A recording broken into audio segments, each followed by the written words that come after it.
You are listening to KLRN Radio, where liberty and reason still reign.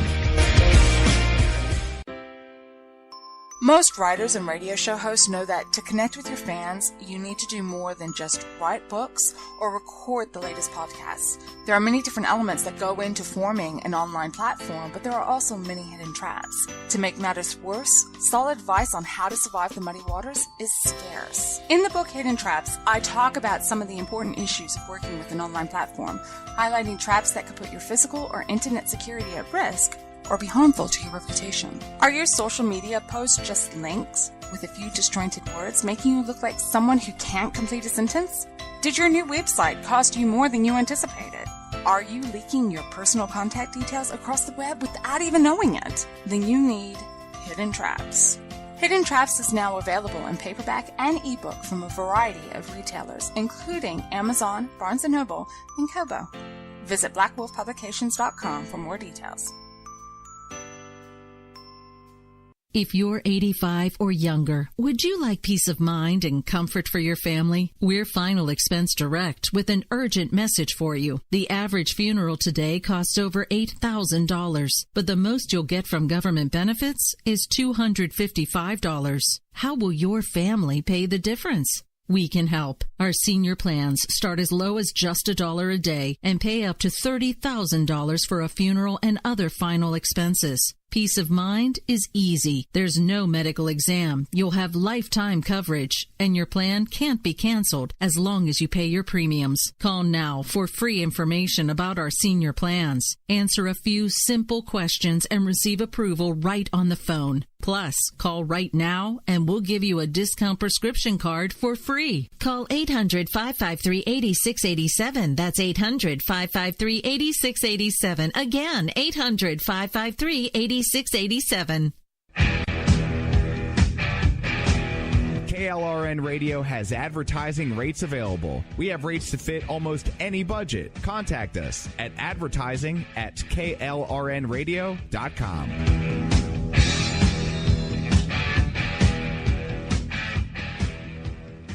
Everyone loves liberty. Our rights come from God, not the government. So why are you letting other people tell you what's best for your health care? Exercise your freedom with Liberty Health Share. Liberty Health Share is a community of people who voluntarily share one another's medical costs. Liberty Health Share is founded on the idea that most people truly want to help one another. Healthcare sharing allows members to do just that as a true community that supports one another in times of need. Liberty believes people should make decisions for themselves and their families. Members are able to take back the freedom to make their own decisions about their health care. Freedom from guilt or doubt about how your money is used. You have the freedom to direct your health care, not to be dictated to by bureaucrats. Stop letting others tell you what to do and join a community of like-minded people. Exercise your freedom. Join Liberty Health Share and take back the control of your health care while helping those around you. Call Liberty at 855-58-LIBERTY. Again, that's 855-58-LIBERTY for more information, or you can check them out at libertyhealthshare.org. Again, that's libertyhealthshare.org.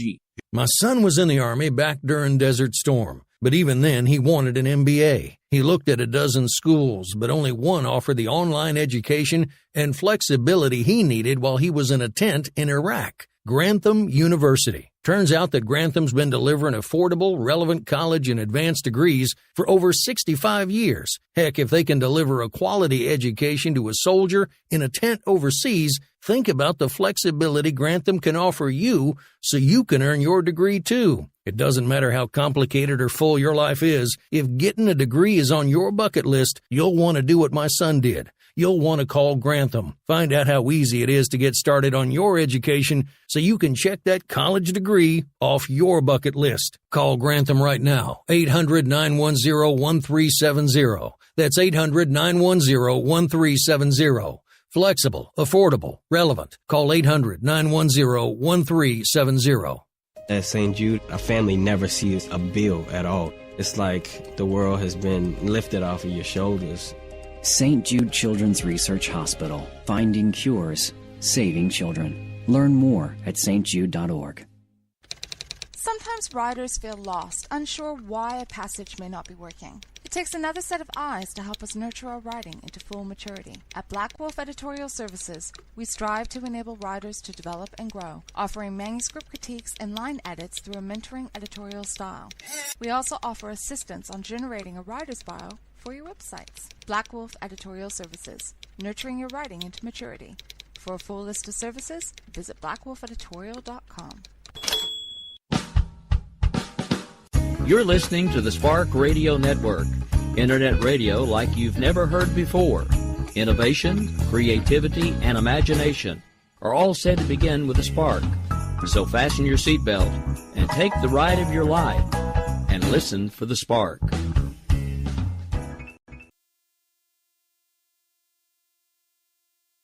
Fluffy unicorns dancing on rainbows.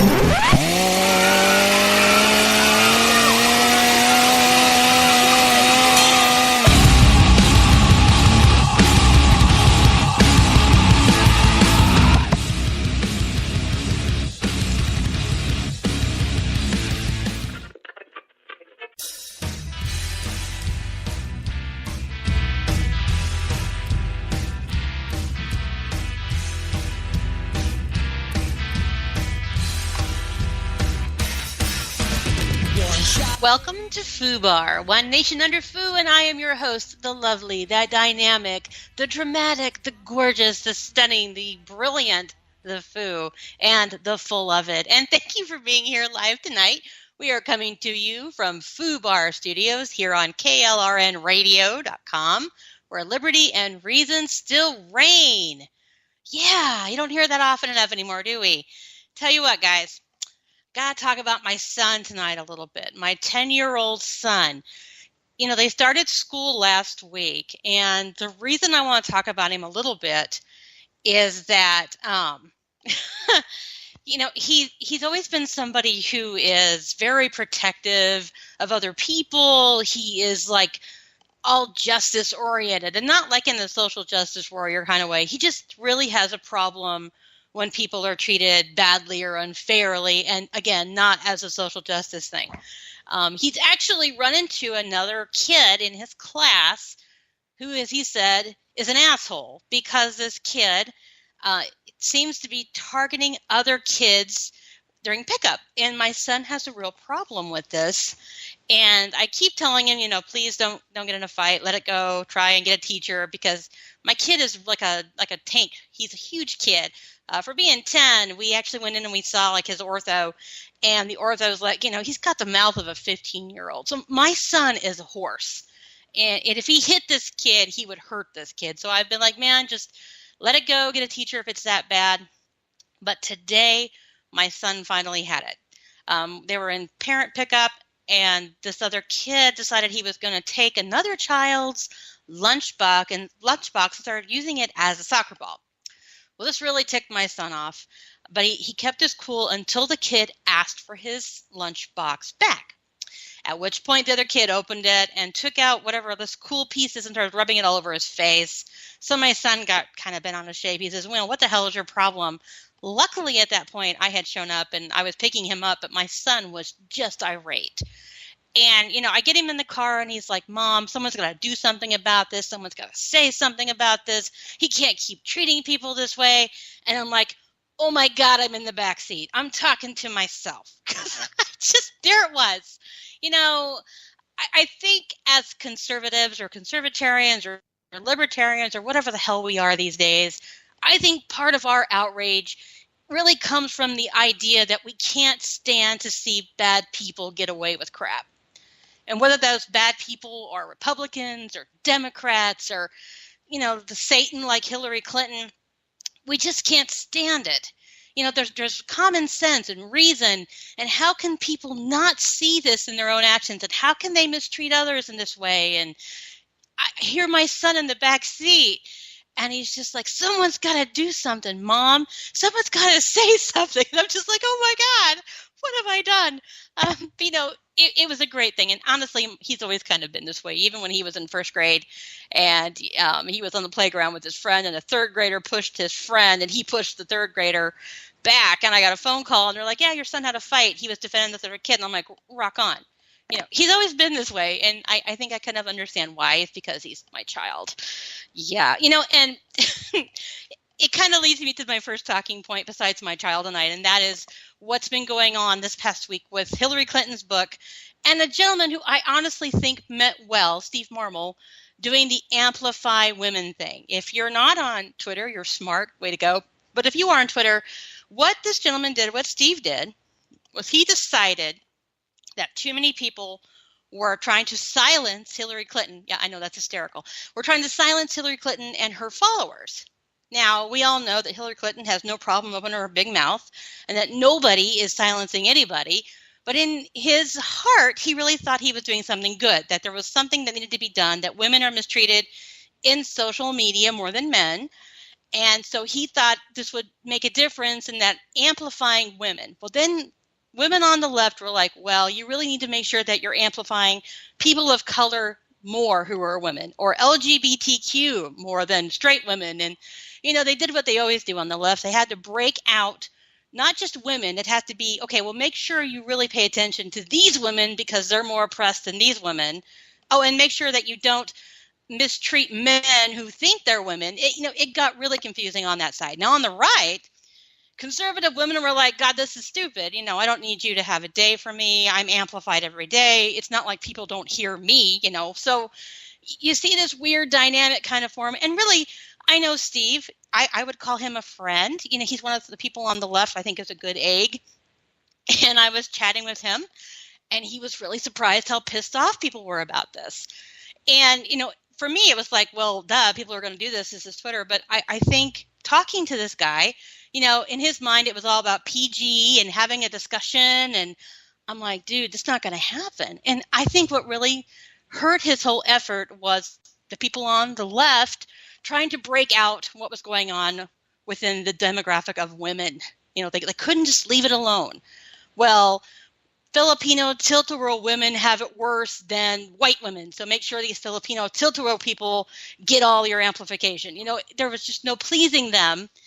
And, he got stuck in that. And we all know that conservative women don't need a day. Every day is a conservative women day. And we amplify ourselves because we have to.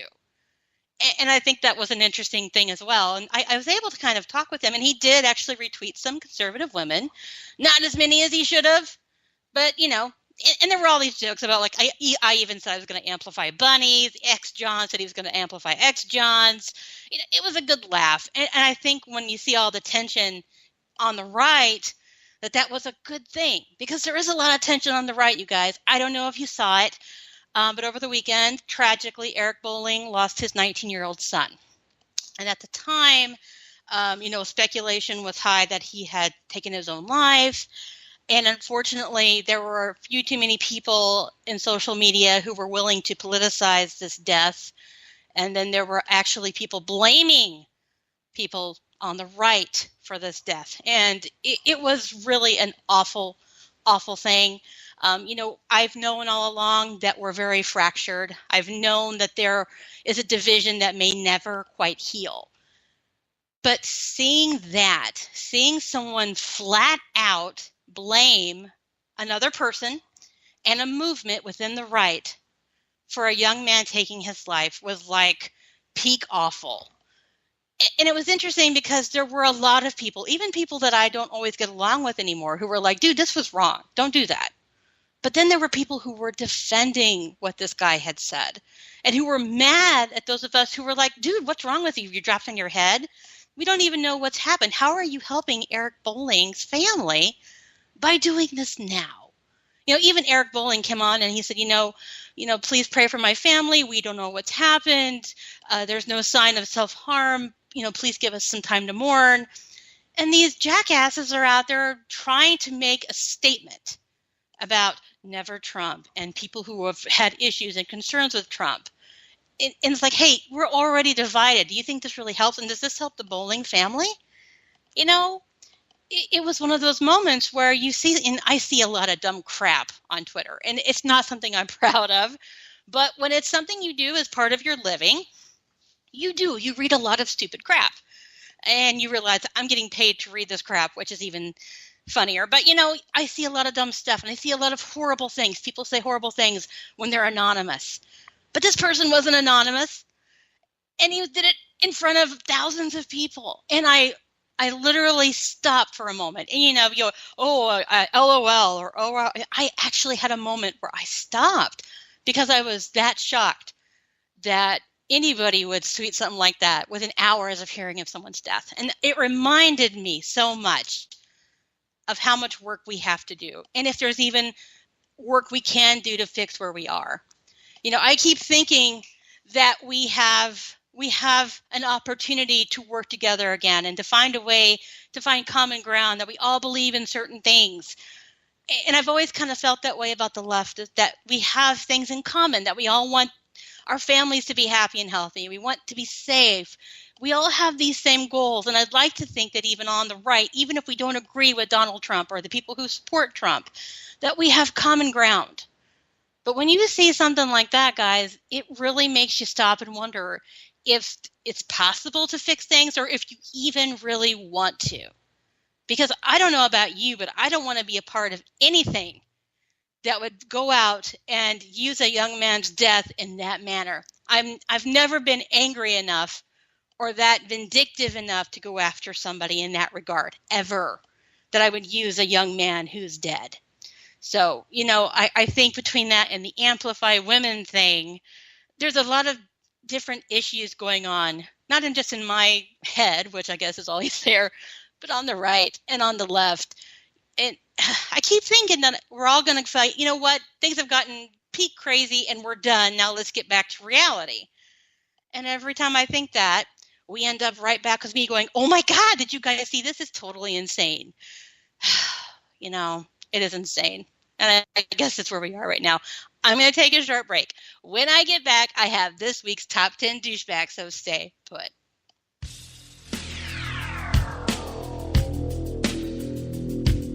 A Monday warrior, mean strike. Today's Tom Sawyer, mean pride. Everyone loves liberty. Our rights come from God, not the government. So why are you letting other people tell you what's best for your health care? Exercise your freedom with Liberty Health Share. Liberty Health Share is a community of people who voluntarily share one another's medical costs. Liberty Health Share is founded on the idea that most people truly want to help one another. Healthcare sharing allows members to do just that as a true community that supports one another in times of need. Liberty believes people should make decisions for themselves and their families. Members are able to take back the freedom to make their own decisions about their health care. Freedom from guilt or doubt about how your money is used. You have the freedom to direct your health care, not to be dictated to by bureaucrats. Stop letting others tell you what to do and join a community of like-minded people. Exercise your freedom. Join Liberty Health Share and take back the control of your health care while helping those around you. Call Liberty at 855-58-LIBERTY. Again, that's 855-58-LIBERTY for more information, or you can check them out at libertyhealthshare.org. Again, that's libertyhealthshare.org.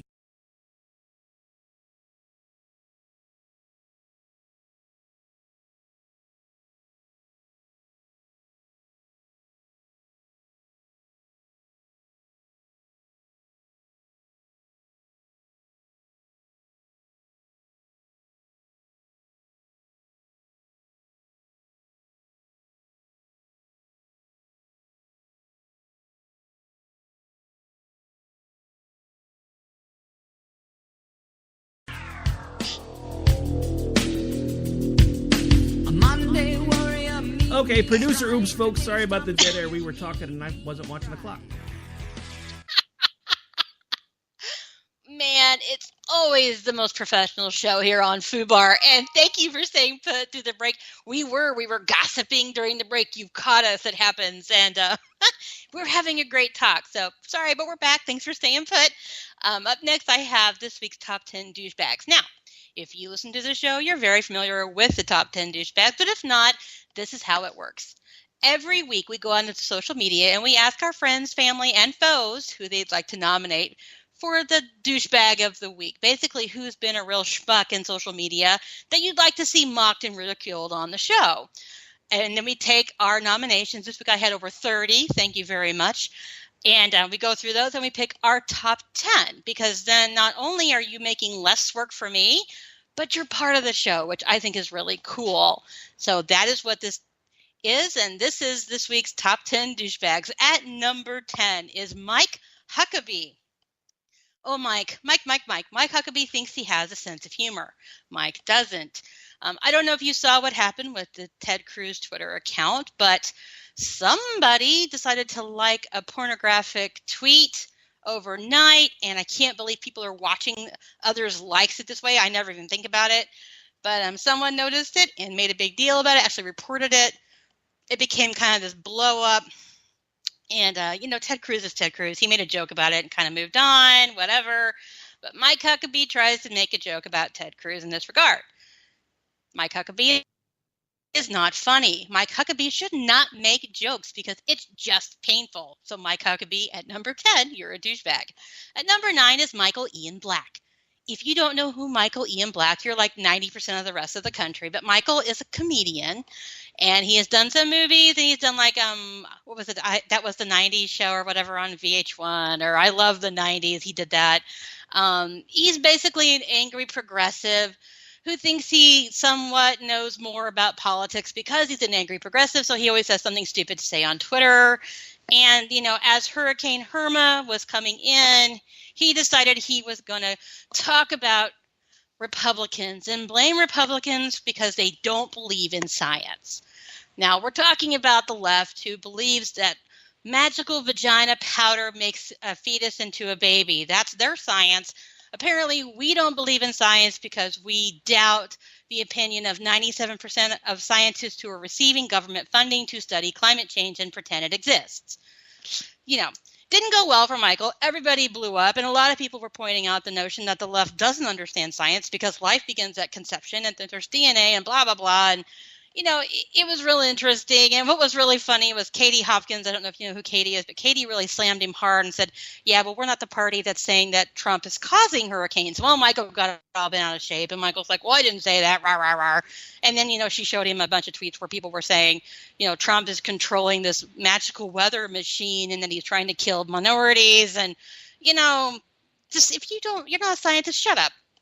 We don't need to hear everything you think because you think you need to say something. So Michael Ian Black, you're a douchebag at number 9. At number 8 is Alyssa Milano. Oh, Alyssa keeps making this list. And she wouldn't make this list if she would stop pretending she knows anything about politics. First of all, she decided that she was going to say that these 4 Texans who voted against the Harvey bill, which is full of pork, she, pretended that they hated people and didn't want to help with Harvey when she didn't even bother to read the bill and see how as much garbage was in the bill. But then she decided after what happened with Ted Cruz, she was going to get all on her high horse and send him a screen cap of the tweet that his account liked.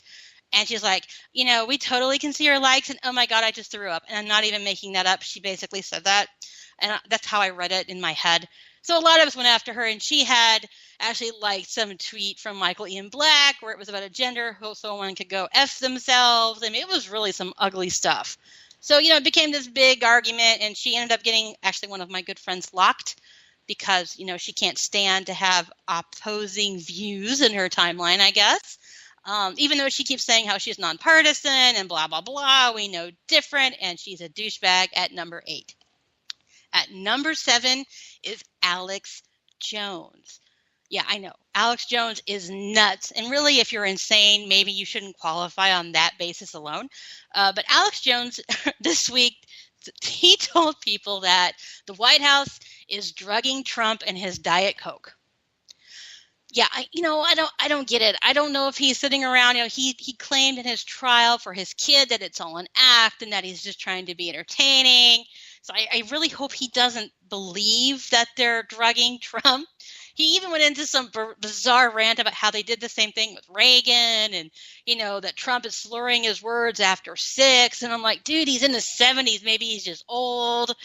But, he's out there telling people that they're drugging him. So Alex Jones, you're a douchebag at number 7. At number 6 is Robert Ranko. someone else you probably don't know unless you're on Twitter. Robert Rango is an attorney.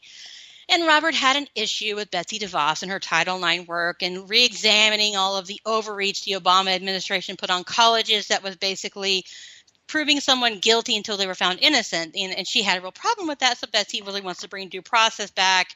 Well, this idiot decides it's brilliant to go onto Twitter and say that he would be okay with if someone sexually assaulted Betsy DeVos. Now, he said, I'm not wishing for it to happen, like that excuse what he was saying, but he was okay with someone sexually assaulting DeVos. Well, this didn't go over very well, and he actually deleted it.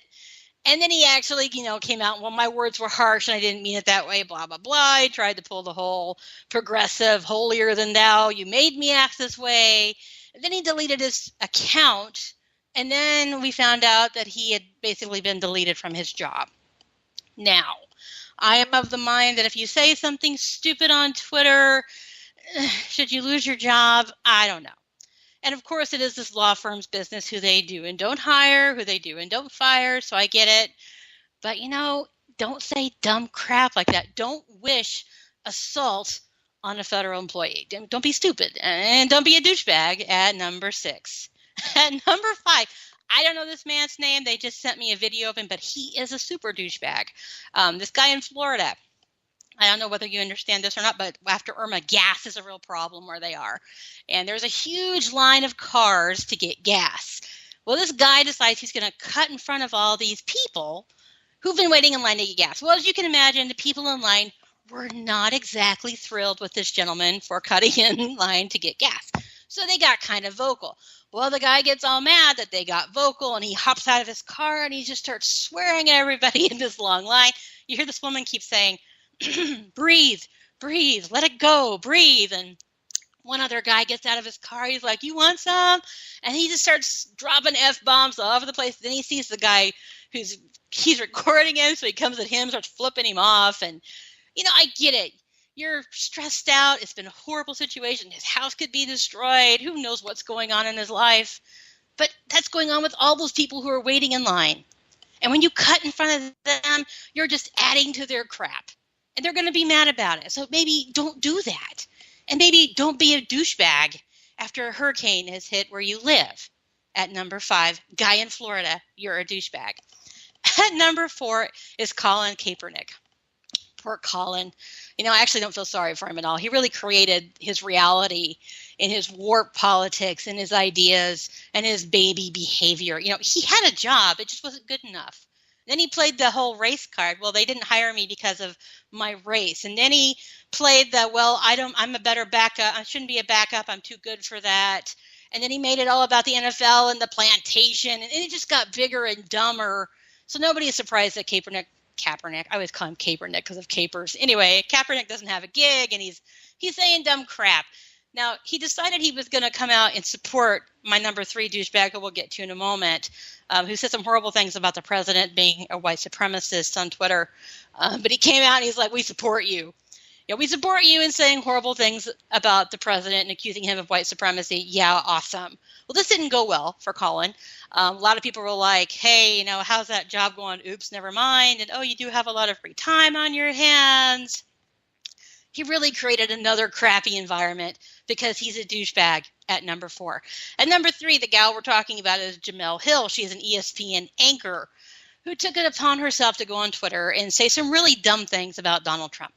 Now, whether or not you think Donald Trump is a white supremacist, don't go on Twitter if you're an ESPN anchor and go on some rant about it. Because guess what's going to happen? People are going to get pissed off, and they're going to attack you, and they're going to try and get you fired. Have a brain.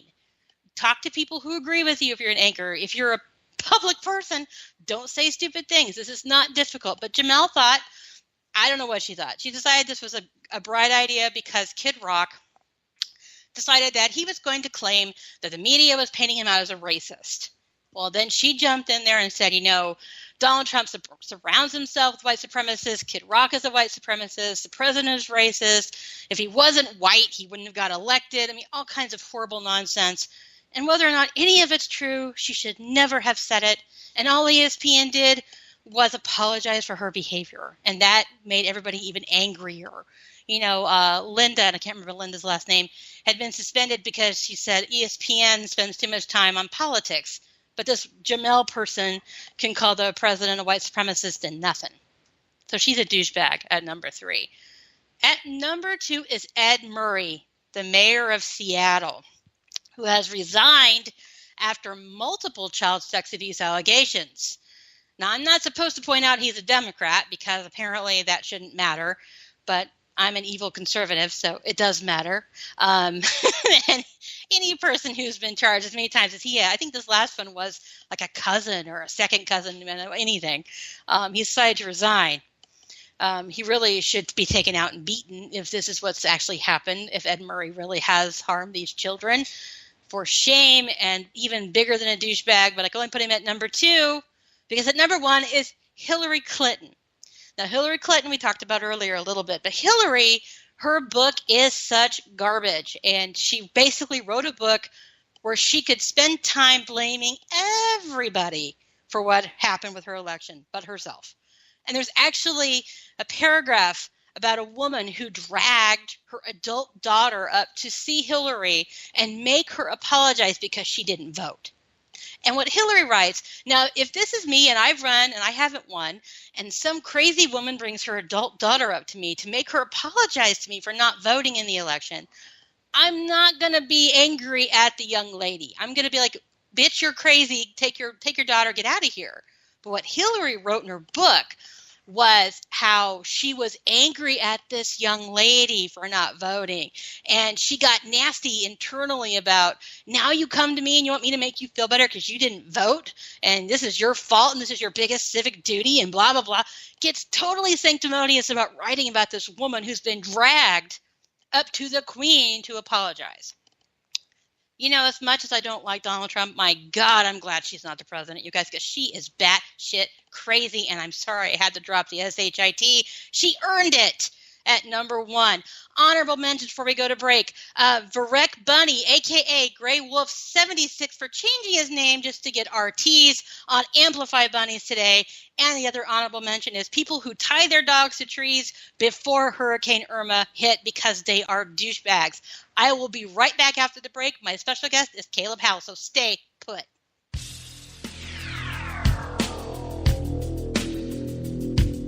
A Monday warrior, mean strike. Today's Tom Sawyer, mean pride.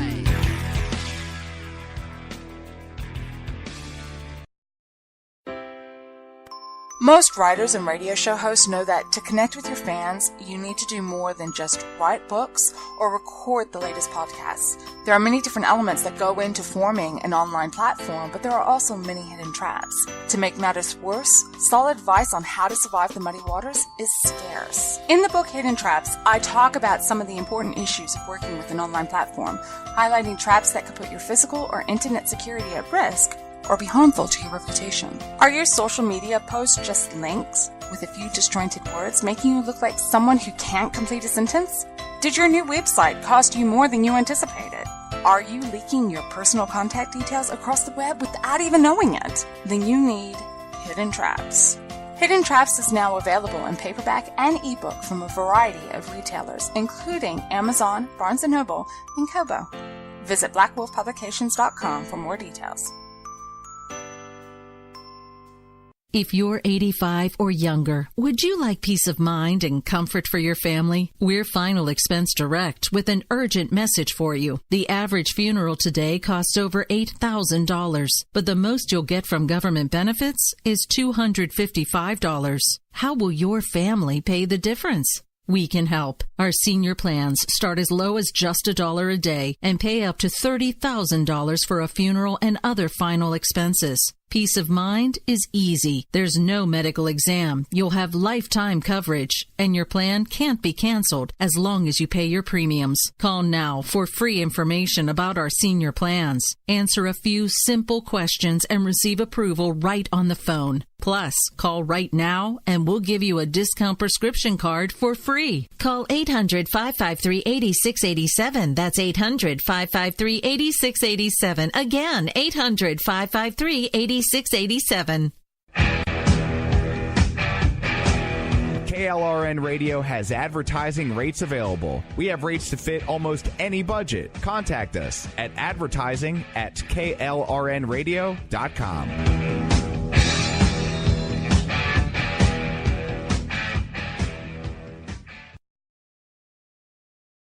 Attention business owners and independent contractors. This is a money-saving message from Tax Mediation Services. If your business owes $20,000 or more in taxes, we can help you today, right now. Listen, dealing with the IRS is no picnic. It's an intimidating and extremely stressful process, and you don't want to go it alone. Our attorneys know every law, every tax break, and every possible opportunity to help you resolve and reduce your tax debt. And if you owe more than $20,000, you may be at the top of their hit list. So don't take your tax debt lightly, because it will not go away on its own. The IRS can seize your bank accounts, your home, and even shut down your business. Call our tax experts today at 1-800-783-0810 and let us deal with the IRS while you focus on your business. That's 1-800-783-0810. Again, that's 800-783-0810.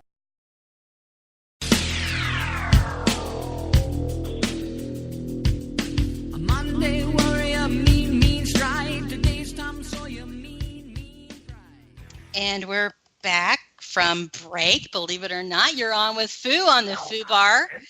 And right now, I have with me on the line, I have Caleb Howe. Caleb, are you there? I am here. Thank you for being here tonight, my friend. It is good to talk with you. Thanks for having me on. You know, I got to start with a little background in case people don't know you, which I find hard to believe, but there are people who may not know the Howe or the Howe brothers or Caleb Howe. Can you tell me when you started working with politics and conservative media and why? Well, sure. Yeah, I started writing for Red State in the diaries section, which we still have, about 12 years ago, maybe 13. And eventually some of my diaries got promoted to the front page. Around the beginning of 2008, I became a full-time front page writer at Red State. That summer, I started doing this as a job, left my old life, and came into politics as a job. You know, Tea Party era, Obama campaign. That was sort of when I started doing it for money, I should say. Sure. And I guess, you know, what drove you back then? What were you working on already? I have to be honest, in 2008, I think I probably was busy. I don't know what I was doing back then. I wasn't paying attention to politics like I should have been. So what drove you? I mean, that's like at the beginning of it. What drove you? Well, I had been interested my whole life. You know, I was with the Young Republicans in high school.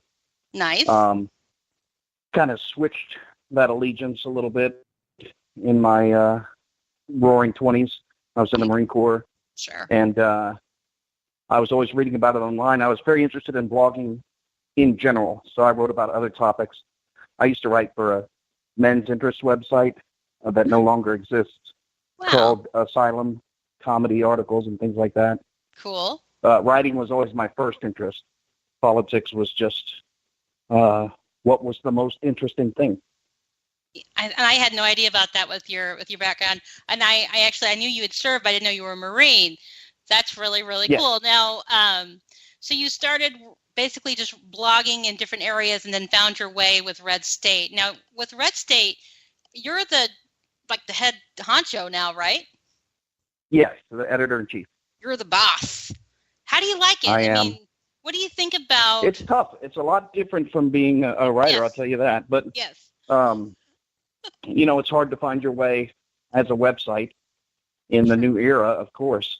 Yes. And because of the nature of our site, it's a collaborative site, which means we have people with, you know, different personalities, different ideas. Sometimes we have contradictory articles on the front page. But I think that's cool. And I'm not just saying that because I'm nice or I like you. I think it's really smart because really it's easy to get in one mind frame and stick with it. And I have noticed that about Red State, that you guys do have differing opinions and even sometimes will contradict each other. And I think that's what makes your site cool. Well, it's primarily a commentary site, and I always remind people I know that we're not in that era anymore, but we are a blog first. We were a blog. We are a blog. There's a lot of effort to make people's websites appear as a replacement for mainstream media or as a replacement for news. Sure. But we're a blog first, so sometimes we do things that are snarky. We do parody. We'll do comedy. We do news items. We do mainly political opinion. Sure. And we have a good set of writers there to do it. Yeah, you really do have some great writers. And I think that's an interesting point, because you did mention how it can be kind of challenging in this era to write. Before, when Barack Obama was president, it was pretty much, he's doing stupid things and here's why. It was pretty, I don't want to say easy, but it wasn't as tough as it is now to write in a political environment, because now it was a lot more straightforward. Sure, it was. It was, oh, he sucks and here's why. And, aha, that was awesome, and let's move on. Now we're in a time where we can't just do that. There's not just this, well, President Trump did something awesome today, rah, rah. It's, oh, he did something I don't agree with or I do agree with. And do you find it as challenging as others too right now? Well, I think it's good in many ways.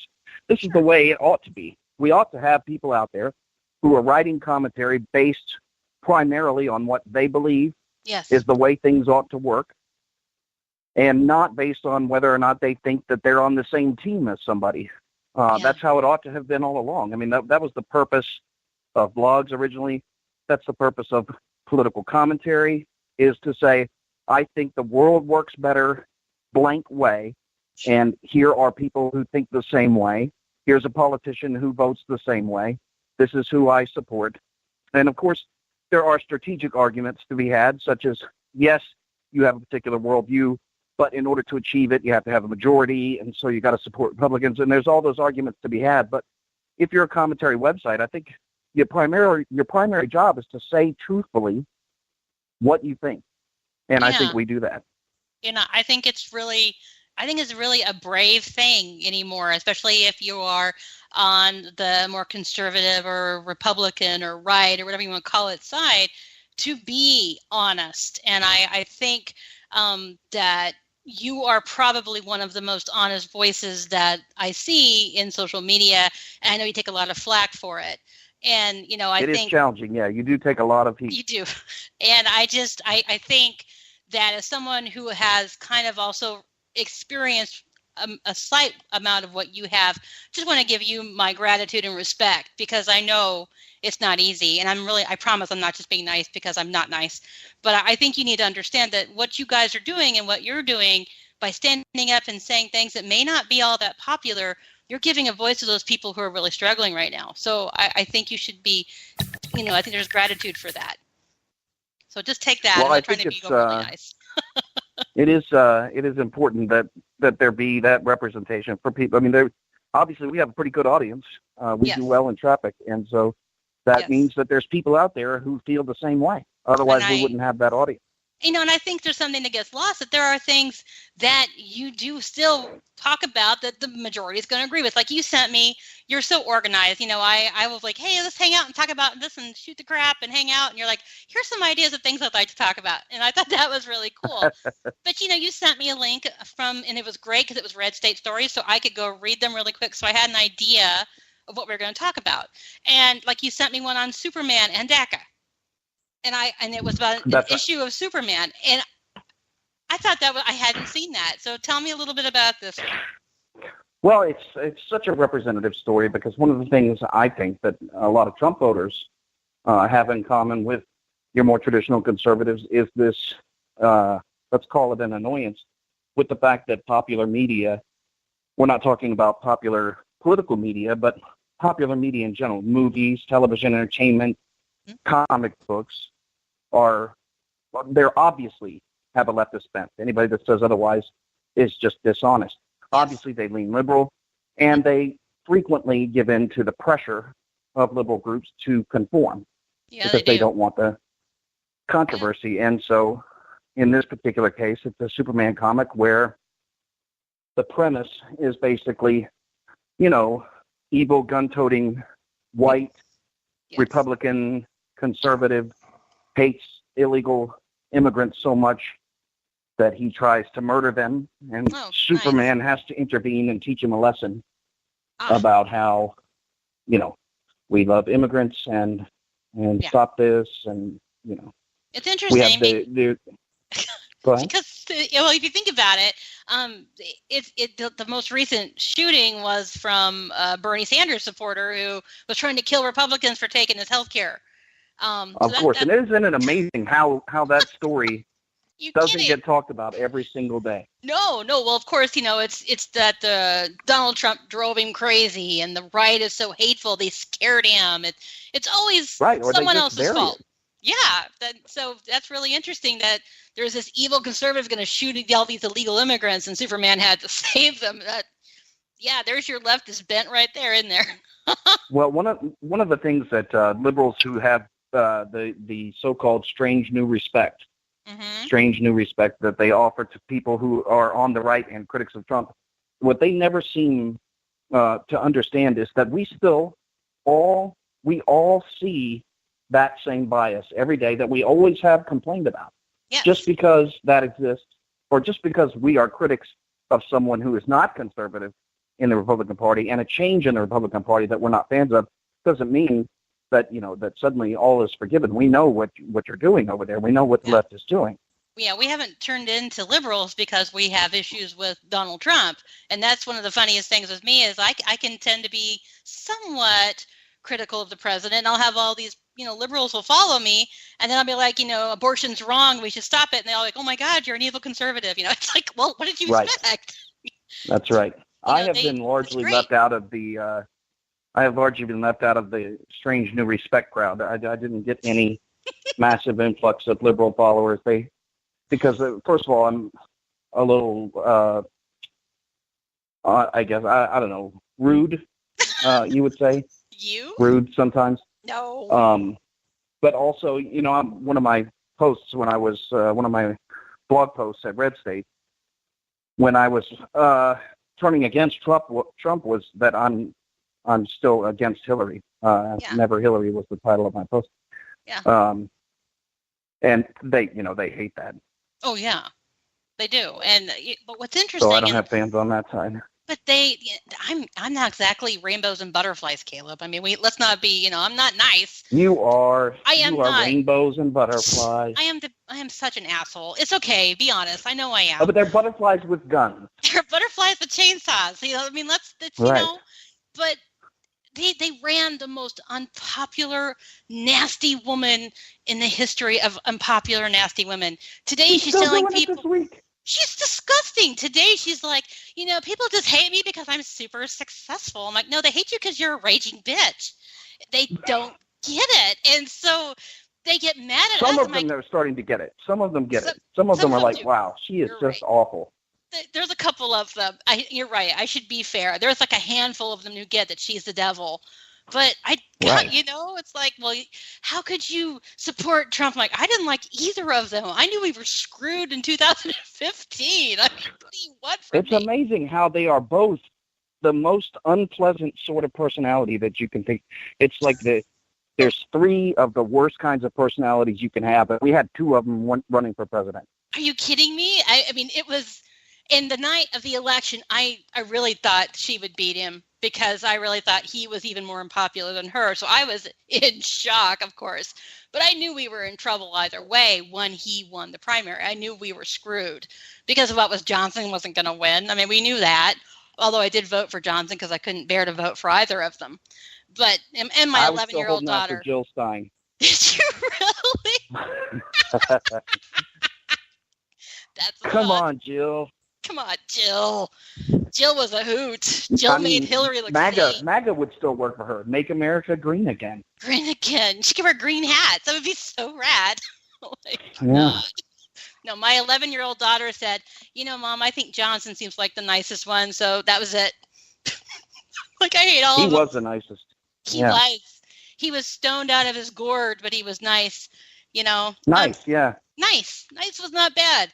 But it's interesting because that's an underrated quality. I like nice, I think. Well, my daughter, she was 11, and they did the whole school thing where they vote for the president. And my daughter was the only one who voted for the Libertarian in the whole class. So go, kid.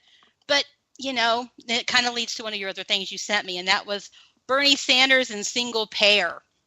And the tidbit that Bernie keeps leaving out about single payer. Right. This is and it's another example of the way that they bias stories. You know that story about that Seattle mayor today, by the way. Yes, I complained about it. Yeah, well, and every story that none of them say he's a Democrat. That's why I pointed it out. It matters to me. Now, He's a some will say they have nonpartisan mayoral elections, but it doesn't matter because he used to be in the state legislature as a liberal Democrat. Sure. So it does matter. And there's precedent if you look at previous similar stories. I can't remember who it was, but somebody sent me one of them on Twitter, a print reporter from that area, a story about a Republican in some sort of sex scandal. He was a mayor in a nonpartisan election, but who had previously been an office holder in the state legislature as a Republican. Sure. First paragraph. Sure. First paragraph they mentioned. That's all they'll talk about all day. Republican. It won't matter about anything else. And what I don't get. So that's. Yeah. Stupid. So that's the Bernie. That's the Bernie story today. He leaves something out. Yes. Pretty important. Big thing. And they just go ahead and let it slide. Of course. Bernie wants to give he's everybody talking about health the care. single payer. Yeah. Hey. That's right. Ooh, healthcare. Which, by the way, is looking more and more inevitable. I'm sorry to say, but I know.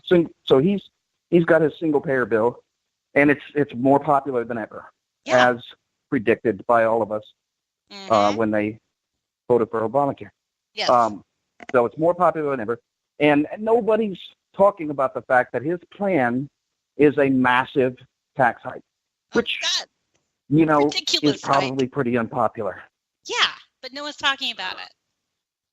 They think it. They really And not think on it's free. not on Bill Gates, by the way. No, they think it's free.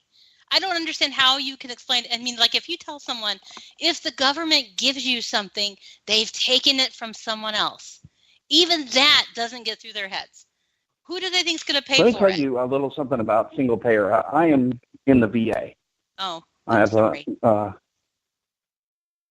so as an example, I needed an appointment. I have some ankle injuries, and I had to get them looked at. Sure. And so it took me about 4 months to get an appointment with my GP, who then set up an appointment with the orthopedist that took 2 months. 6 months. At which point, it took 2 more months for me to get an MRI. Are you kidding? And now, 3 months later, 3 months after the MRI, I still haven't even been informed of the results of it.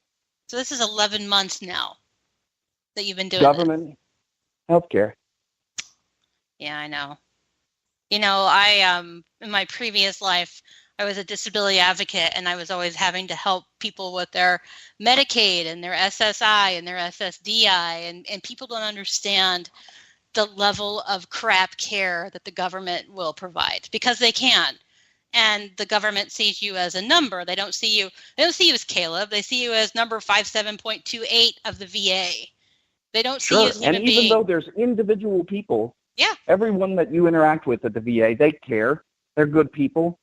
A lot of them are either veterans or family members of active duty or veterans.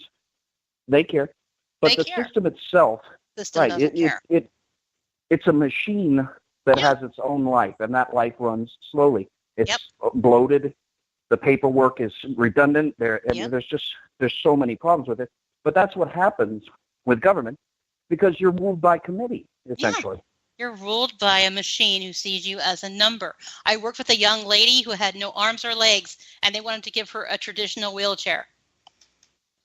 How does that make sense when you talk about a human being that they have no arms or legs? How is she going to use a traditional wheelchair? Not going to happen. And it took us 6 there's months. no latitude for the person evaluating her. No, to make a new decision. Right. No. Yeah. So we had to get the governor involved. I mean, that's how bad government care is. And I don't know how you can get that through people's minds who think this is a great thing. Unfortunately, I feel that that there's no getting out of the direction we're going. We're headed towards single payer. I am 100% positive that's what Donald Trump actually wants. Oh yeah, he said so. In as much as he cares about policy at all, that's the one that he thinks is a good one. Yeah, he said as much in the primaries. He said, Right. everybody should have health care and the government should pay for it. He said it. It's not like, surprise, he was hiding it. No, he said it. He also supported amnesty the whole time. I feel like I'm taking crazy pills, dude. Like, I don't get how they don't hear these things. Where it came from. Hello, not surprised. He said it all along. I'm going nuts. Are you there with me? Are you nuts yet? No, yeah, I mean, I went nuts a year ago. You went nuts a year ago. Yeah, and the last thing I'm you well sent past me, crazy. you are, because to come on my show, you'd have to be. You sent me something about Flynn, and I have dumbass son on here. I must not have read this one good enough. Why don't you tell me a little bit about this one? Actually, can you give me just 1 second here? Yeah. Ben is coming over. I'm trying to sign on to his Wi-Fi network. Oh, sure. Tell Ben hi from the Bunny Show. Ben, hi. Here, hold on. Put him on. Can you tell my voice is completely different? I can tell it's very different. How are you? I'm good. How are you doing? I'm peachy keen. You need to come on sometime and hang out too. I think I'm doing that right now. No, but I mean like totally, not just because he's using the bathroom or something. Yeah, I'd love to, for sure. Absolutely. That's awesome. No, it's really nice to talk to you. How's Kicks? Everything's going well for me. I've got a book coming out next year on the immoral majority is what it's called. Nice. And I'm writing for Red State and working on my video production company. Now, your video, when you did the Trump campaign and all that, I thought that was fantastic. You really did a nice job. Now, the book you're writing, it's called what again? I said what now? The book? Yeah, what is it called? It's called The Immoral Majority. And it comes out next year? It'll be out next, probably sometime in the spring next year. If anybody follows me on Twitter, I think they probably know that I'm not the biggest fan of Donald Trump. Yeah. And really? I had no idea. Yeah. It's mostly, I've been really cagey about it, but you're so shy. It's mostly about I just kind of feel like the electorate, especially the evangelical right, the Christian right, they've started to contort themselves. Well, they've been contorting themselves for a couple of years now. Yeah. In order to basically backpedal on most of what their involvement in politics ever said. I mean, most of what they said in the 90s about Bill Clinton suddenly didn't apply anymore. Yep. Once it was a Republican candidate. And look, I'm not calling for priests to be presidents or anything like that. No. But if you're going to excuse a behavior and say that it's irrelevant, then there needs to be some consistency in the way you approach that. I don't care if you're somebody who doesn't mind that sort of behavior, the kind of crass behavior that we see from this president and from his most rabid followers. If that's fine with you, then go for it. But don't turn around and tell me the next day about how you expect more out of the Democrats. Yeah, and see, but that wasn't the biggest gripes all along, is why would you excuse his behavior here when you have such a problem with it over here? And that the hypocrisy has made me absolutely nuts. If your brother doesn't come back... Partisanship 101. It is. I'm going to have to cut you both off because I'm done here in like 3 minutes. Yeah, I'm going to give him the phone back right now, actually. Ben, we'll set this up. It was good talking to you. Yeah, you take care. All right, you too. Bye. You forgot to ask Ben how he got into politics. I didn't have a chance. I'll have to have him on the show. I have like 3 minutes, and I'm going to have to let you both go. It goes by so fast. I'm just going to tell you that it was me. It was me that got into politics. It's your fault that we have Ben. That's right. I'm so glad we have Ben. You know what? I'm so glad we have the Howe brothers because that makes one of us. No, it's true, and I think you need to understand how much people respect you guys. And I know you get a lot of crap, but keep doing what you're doing because people need it. And don't listen to the haters because it's more about them than you. I have to tell myself that, or I'd be totally depressed. It really is. Tell people how they find you, Caleb. I'm on Twitter at Caleb Howe. I'm on Facebook at by Caleb Howe. And, of course, I'm at Red State, which is the website that I run. And it's redstate.com.